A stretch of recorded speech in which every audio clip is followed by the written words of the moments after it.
Hello दोस्तों, मैं नेहा आपका स्वागत करती हूँ आपके अपने चैनल हाई स्टोरी में। कैसे हो आप सब दोस्तों? आशा करती हूँ सब अच्छे हैं। और जैसा कि आप सब जानते हैं दोस्तों, हम सभी अगर किसी भी एग्ज़ाम की तैयारी करने लगे तो हमें एनसीईआरटी की बुक सजेस्ट की जाती है। कोई भी अगर हम सब्जेक्ट पढ़ने जा रहे हैं तो हमें एनसीईआरटी की बुक्स ही सजेस्ट की जाएगी। तो मैं आपको पढ़ा रही हूँ हिस्ट्री, तो मैं एनसीईआरटी की हिस्ट्री का बुक्स का सिलेबस शुरू किया है। जो चैप्टर्स 3 पर आ चुका है, क्लास 6 का मैंने शुरू किया है। 2 चैप्टर मैं आपको करा चुकी हूँ। ठीक है दोस्तों, तो आप पहली वीडियो को जाके देख सकते हैं। दोस्तों, जैसे कि हमने पिछले पाठों में पढ़ा है कि पाषाण काल से जुड़ी जानकारी हमने उसमें प्राप्त की। और पाषाण काल से जुड़ी जानकारी में हमने चैप्टर 1 और 2 में प्राप्त की। उसमें हमने जाना कि मनुष्य कैसे रहते थे, क्या वो खाते थे, क्या उनके मनोरंजन के साधन थे, कैसे वो शिकार करते थे। ठीक है दोस्तों, तो ये सब हमने बातें ज्ञात की। और आज का जो हमारा टॉपिक है वो है भोजन का संग्रह और उत्पादन कैसे किया गया।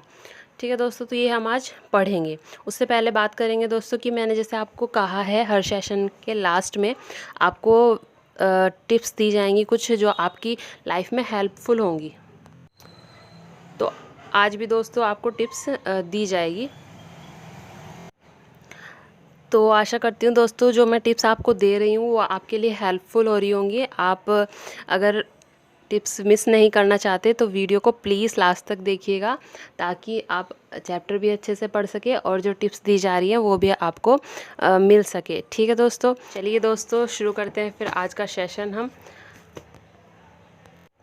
आज का हमारा जो टॉपिक है वो है भोजन।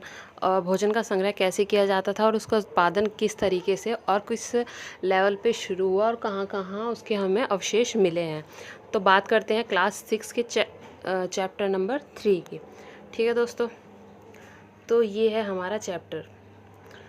इसके मैंने ये नोट्स के हिसाब से आपको तैयार करके पढ़ा रही हूँ, ताकि आपको मेन जो चीज़ है, जो इम्पोर्टेंट क्वेश्चंस हैं वो आपको आसानी से मिल सके एक जगह, वो मैं इनको कवर करती हूँ दोस्तों। ठीक है, तो हमने लास्ट चैप्टर में बात की थी पाषाण काल की, कि पाषाण काल का जो बांटा गया है उसको 3 भागों में बांटा गया है: पुरा पाषाण काल, मध्य पाषाण काल और नव पाषाण काल।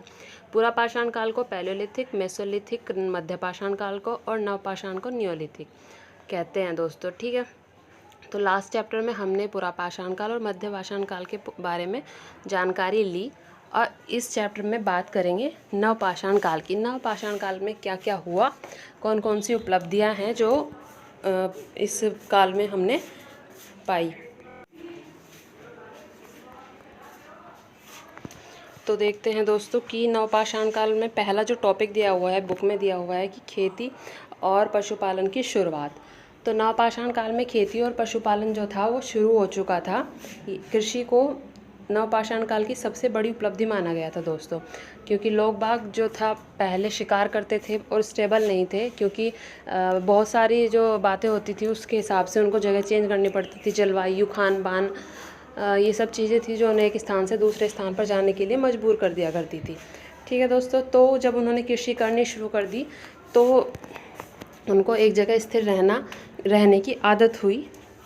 ठीक है दोस्तों, तो कृषि के प्राचीनतम जो साक्ष्य थे वो मिले थे मेहरगढ़, बलूचिस्तान में है जो, वहाँ से उनके प्राचीनतम साक्ष्य मिले हैं। और यहाँ पर लोग गेहूँ, जौ तथा रुई को भी उगाते थे। ठीक है दोस्तों, अब खेती करने के साथ साथ जब उन्होंने खेती आरंभ की तो खेती में आपने भी देखा है कि हल चलाने के लिए या वैसे भी बहुत जानवरों की ज़रूरत पड़ती है। तो आवश्यकता के अनुसार उन्होंने पशुओं को पालना शुरू कर दिया और खेती में वो उससे मदद लेने लगे। ठीक है दोस्तों, अब बात करते हैं कि सबसे पहले उन्होंने किसको पाला, मतलब कौन सा जानवर था जिसको उन्होंने सबसे पहले पाला था। तो कुत्ते को सबसे पहले पालने के साक्ष्य मिले हैं, मतलब सबसे पहले जो जानवर था वो उन्होंने कुत्ता पाला था। और धीरे धीरे इसके साथ गाय, भेड़, बकरी, सूअर, बैल आदि जानवरों को भी पाले जाने के साक्ष्य मिले हैं। और एक देखो इम्पोर्टेंट चीज़ है दोस्तों कि ब्रुज होम जो कश्मीर में है, वहाँ से कुत्ते को उसके मालिक के साथ दफनाए जाने के साक्ष्य मिले हैं। मतलब पालतू जैसे आज कुत्ते होते हैं, उनको उनके मालिक के साथ ही दफना दिया जाता था।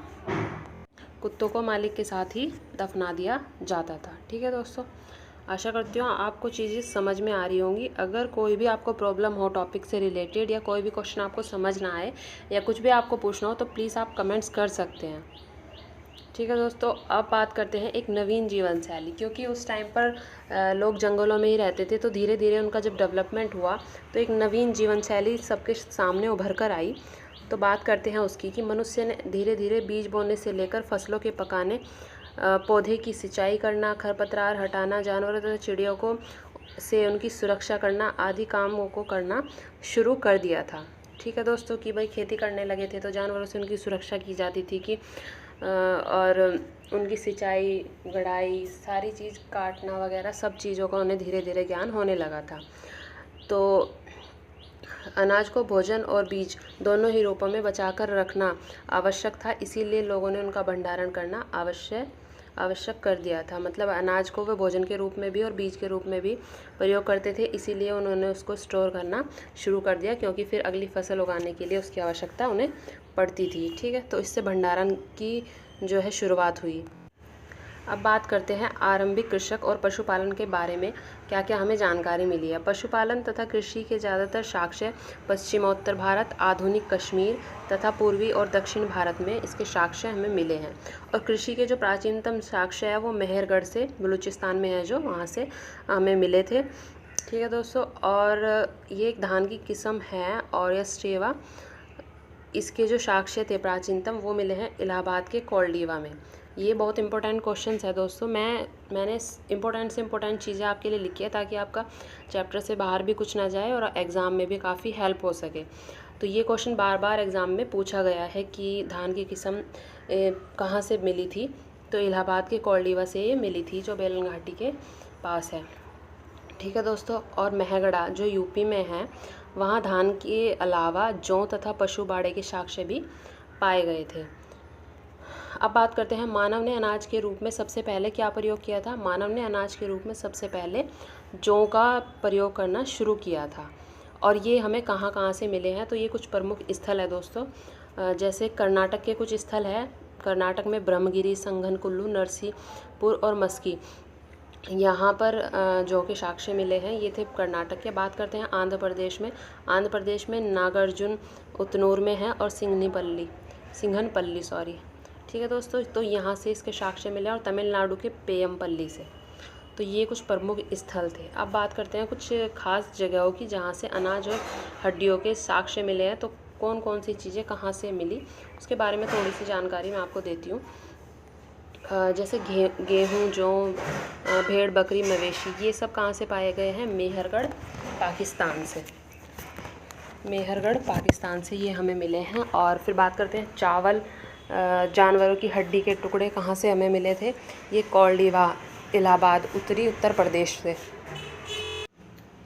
अब बात करते हैं चावल और मवेशी।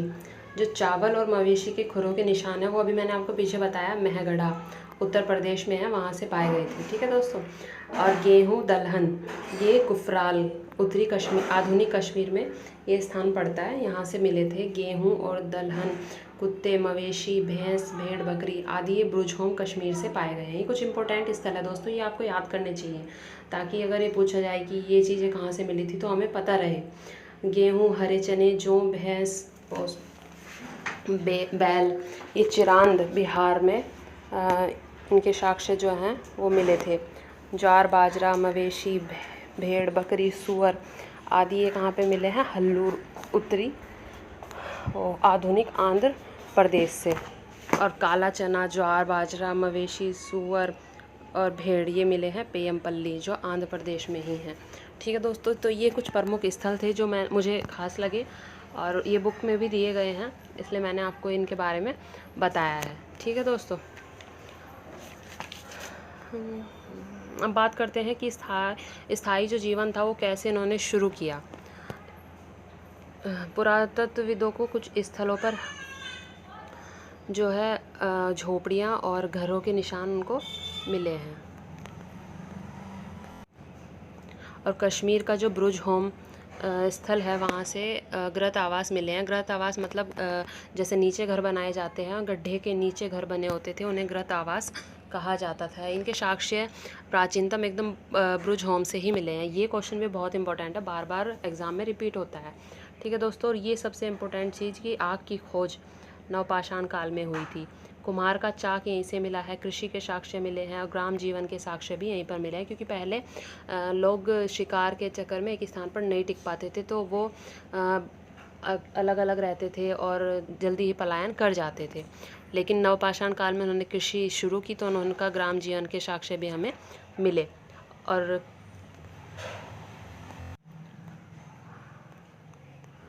कच्ची ईंट के बने हुए घर हमको मिले हैं। ओखली मूसल मतलब उस टाइम पर भी कूटने के लिए ओखली मूसल का प्रयोग किया जाता था। हड्डी से बने हुए औजार भी हमें वहाँ से पाए गए हैं। कपड़े भी वो लोग बुनने लगे थे। ठीक है दोस्तों, कपड़े भी वो लोग बुनने लगे थे। लोगों की आस्था थी कि मृत्यु के बाद भी जीवन होता है, मतलब वो लोग मानते थे कि मृत्यु के बाद भी जीवन होता है। इसीलिए वो जो कब्र बनाई जाती थी उनमें मृतकों के साथ उनका कुछ सामान भी रख दिया जाता था। मतलब वो मानते थे कि कब्र में अगर हम उनके सामान, उपयोगी सामान रखेंगे तो उनके जो मृत्यु के बाद जीवन है उसमें उनको काम आ सकता है, ऐसी उनकी धारणाएं थी। और मेहरगढ़ से ऐसी बहुत सी कब्रें हमें प्राप्त हुई हैं। ठीक है दोस्तों, तो ये इसके साक्ष्य हमें मेहरगढ़ से मिले हैं। और मेहरगढ़ में जो है चकोर तथा आयताकार घरों के अवशेष भी हमको मिले थे। ठीक है दोस्तों, अब बात करते हैं दाओजली हैंडिंग। यह है पुरास्थल चीन और म्यांमार का एक पहाड़ी स्थल है। यहाँ खरल और मूसल जैसी पत्थरों के उपकरण मिले हैं। यहाँ जेटाइट पत्थर भी पाया गया है। और भारतीय उपमहाद्वीप में आदम नवपाषाणकालीन बस्तियाँ सर्वप्रथम सिंधु नदी के किनारे पर विकसित हुई थी। तो ये थी दोस्तों इस पार्ट से जुड़ी इम्पोर्टेंट जानकारी। जो भी इस पार्ट से रिलेटेड क्वेश्चंस दिए गए थे, टॉपिक हमें दिए गए थे, हमने वो सब क्लियर करने का पूरी कोशिश की है दोस्तों। ठीक है, और अब बात करेंगे हम आज की टिप्स की। ठीक है दोस्तों, तो टिप्स में आज का टॉपिक हमारा है कि टाइम टेबल कैसे होना चाहिए और हमें किस तरीके से अपने पढ़ाई के प्रति सजग रहना चाहिए और किस तरीके से पढ़ाई करनी चाहिए। ठीक है, तो दोस्तों किताब में एक बुक है, इसमें मैंने पढ़ा कि हमें टाइम टेबल बनाना ही नहीं चाहिए। तो मैंने सोचा कि दुनिया कहती है भाई टाइम टेबल तो बनाना चाहिए, उसके हिसाब से पढ़ना चाहिए, अच्छी पढ़ाई हो जाती है। तो फिर मैंने उसमें पढ़ा कि क्योंकि हम टाइम टेबल के हिसाब से वर्क बहुत बार नहीं कर पाते। पहले तो हम क्या करेंगे, उस टाइम टेबल को बनाने में बहुत दिन तक लगे रहेंगे, ये सेट करना वो सेट करना, उसमें खूब सारा अपना टाइम देते हैं। फिर क्या होता है भाई, हम 2-3 दिन फॉलो करते हैं, फिर उसके बाद उसको छोड़ देते हैं। तो उससे क्या होता है, उससे हम दुखी होते हैं जब हम उसको फॉलो नहीं कर पाते। तो बहुत ज़्यादा हम सोचने लगते हैं कि भाई हमसे नहीं हो रहा, पढ़ा नहीं जा रहा। फिर क्या करेंगे, फिर 2-4 दिन बाद फिर सोचेंगे चलो दूसरा बना के देखते हैं, क्या पता इसके हिसाब से मैं पढ़ लूँ। ठीक है, तो फिर हम इसके ऊपर कितना, देखो हमने 2-3 बार हम उसको बनाएंगे, नहीं कर पाते, दुखी होते हैं, तो क्या हो रहा है, हमारा टाइम वेस्ट हो रहा है। ठीक है, तो हमें ऐसा नहीं करना है। हमें क्या करना है, यदि हमें आइडिया है कि हमें क्या पढ़ना है और मतलब हमारा टॉपिक क्या होगा आज का और हमें उसे कितना टाइम देना है, यही काफ़ी है हमें अच्छे तरीके से पढ़ाई करने के लिए। हमें क्या करना है, अपना एक टॉपिक चूज़ करना है और उसको अच्छे से बैठ के भाई जितनी देर हम आराम से पढ़ पाते हैं, मतलब ये नहीं भाई मैं 1 घंटा किताब लेके बैठा हूँ, उसमें से मैं पढ़ा 15 मिनट भी नहीं, तो क्या फ़ायदा होगा, उससे मेरा टाइम भी वेस्ट हो रहा है और मैंने पढ़ा भी कुछ नहीं है। ठीक है, तो हमें जितना अधिक से अधिक है प्लानिंग करते हैं उतना ज़्यादा हमारा टाइम वेस्ट होता है। तो हमें देखना चाहिए कि हम किस तरीके से ईज़िली चीज़ों को याद कर पा रहे हैं, ईज़िली उनको पढ़ पा रहे हैं, हमें उसी चीज़ को फॉलो करना चाहिए। हमें देखना होगा कि हम क्या कर पा रहे हैं आसानी से, किस टाइम पर हम पढ़ पा रहे हैं। जैसे बहुत से लोग ऐसे होते हैं सुबह को 3 बजे 4 बजे उठ के पढ़ते हैं, वो आसानी से उनको उस टाइम पर याद होता है। बहुत से लोग कहते हैं भाई हमें तो सुबह को याद होता है, कोई कहता है नहीं हमें तो रात को बड़ी शांति होती है, जब सब सो जाते हैं मैं तब आराम से पढ़ पाता हूँ। तो ये सब का जो है, जैसे हर इंसान का बिहेवियर अलग होता है, तो वही चीज़ है कि हर इंसान अलग तरीके से याद कर पाता है।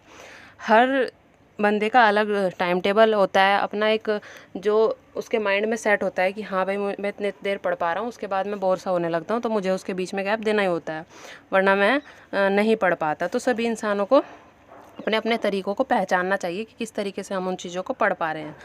और जिस बुक को पढ़ने में हमें ज़्यादा मज़ा आता हो, मतलब मॉर्निंग में जैसे हम सुबह से शुरू करते हैं पढ़ना, तो हमें क्या करना चाहिए, सबसे पहले अपनी जो मनपसंद बुक होती है, मनपसंद जो सब्जेक्ट है हमारा, उसकी बुक को उठाओ, उसका कोई अच्छा सा चैप्टर लो और उसको आराम से बैठ के पढ़ो। तो इससे क्या होगा, हम बोर नहीं होंगे। अगर हमने मान लो सबसे बोरिंग सब्जेक्ट जो हमें बिल्कुल भी पसंद नहीं है, हम सुबह से लेके बैठ गए, तो क्या होगा, हम सुबह ही बोर हो लेंगे और बाकी जो हमारे इंटरेस्टिंग सब्जेक्ट है अगर हम याद भी कर पाते फिर नहीं हो पाता। ठीक है, तो हमें क्या है, लाइन वाइज अपने सब्जेक्ट को पढ़ना चाहिए। जैसे हम एग्ज़ाम में करते हैं कि जो जो चीज़ें हमें याद होती है पहले हम उसको करते हैं, जो जो हमें नहीं पता उसके लिए हम बाद में छोड़ देते हैं कि भाई टाइम होगा तो कर लेंगे, वरना कोई बात नहीं। वरना अगर हम ऐसा करेंगे कि हार्ड क्वेश्चन जो है पहले उठा लेंगे, तो क्या होगा, हम वो जो हमें आते हैं वो भी नहीं कर पाएंगे, क्योंकि हमारा जो सारा टाइम होगा वो वेस्ट हो चुका होगा। तो इसीलिए जो चीज़ें हमें पहले पता होती है, हमारे पसंद की होती है, तो हमें उनको पहले पढ़ना चाहिए। ठीक है दोस्तों, तो ये हमारी कुछ ख़ास टिप्स थी दोस्तों। आशा करती हूँ कि आपको इन चीज़ों के बारे में वैसे सभी जानते हैं, पर बहुत लोगों फॉलो नहीं कर पाते, तो आपको ये चीज़ें अपने जीवन में फ़ॉलो करनी चाहिए ताकि आप आसानी से पढ़ सकें और चीज़ें आपको बेहतर याद हो पाए, क्योंकि ये चीज़ हमारे जीवन का आधार होती है। हमारा गोल हमें सेट करना चाहिए ताकि हम उसके हिसाब से अपने जीवन को ढाल सकें। ठीक है दोस्तों, तो आशा करती हूँ आपको ये टिप्स अच्छी लगी होगी और आपकी इसमें थोड़ी सी भी हेल्प हो तो बहुत खुशी की बात है मेरे लिए। ठीक है दोस्तों, थैंक यू सो मच दोस्तों वीडियो को पूरा देखने के लिए और ध्यान से सुनने के लिए। आशा करती हूँ आपको आज का चैप्टर जो भोजन के बारे में था कि पाषाण काल में लोग अपने भोजन को किस तरीके से उन्होंने अपने खाने को डेवलप किया, खेती करनी शुरू की और पशुपालन भी शुरू किया, ये सब आपको समझ में आया होगा और एग्ज़ाम में आपकी इसमें काफ़ी हेल्प होगी। ठीक है, जो भी इम्पोर्टेंट से इम्पोर्टेंट चीज़ें थी वो मैंने पूरी उसमें ऐड करने की कोशिश की है। ठीक है दोस्तों, तो आपका बहुत बहुत धन्यवाद। दोस्तों अगर आपको मेरी वीडियो पसंद आ रही है, आपको अच्छा लग रहा है मेरा पढ़ाया हुआ, तो प्लीज़ मुझे सपोर्ट कीजिए और मेरी वीडियो को प्लीज़ लाइक कीजिए और ज़्यादा से ज़्यादा दोस्तों को शेयर कीजिए ताकि वो भी इन वीडियो का फ़ायदा उठा सके। मुझे भी आपकी सपोर्ट की ज़रूरत है, मैं आपके लिए बना रही हूँ क्योंकि मैं चाहती हूँ कि मेरी वजह से किसी की भी हेल्प हो तो मैं अपने आप को बहुत थैंकफुल मानूंगी। ठीक है दोस्तों, तो दोस्तों ज़्यादा से ज़्यादा प्लीज़ वीडियो को शेयर कीजिए और अगर आपने अब तक चैनल को सब्सक्राइब नहीं किया है तो प्लीज़ रेड बटन पे जाकर चैनल को सब्सक्राइब करें और नोटिफिकेशन भी ऑन कर लीजिएगा, क्योंकि मेरी वीडियो डलती है तो सबसे पहले आपके पास नोटिफिकेशन पहुँच जाएगा। ठीक है दोस्तों, तो चलिए फिर एक बार फिर से आपका धन्यवाद करूँगी वीडियो को पूरा देखने के लिए और अपना कीमती समय मुझे देने के लिए। धन्यवाद दोस्तों, मिलते हैं अगली वीडियो के साथ, तब तक के लिए आपका बहुत बहुत धन्यवाद। बाय बाय दोस्तों।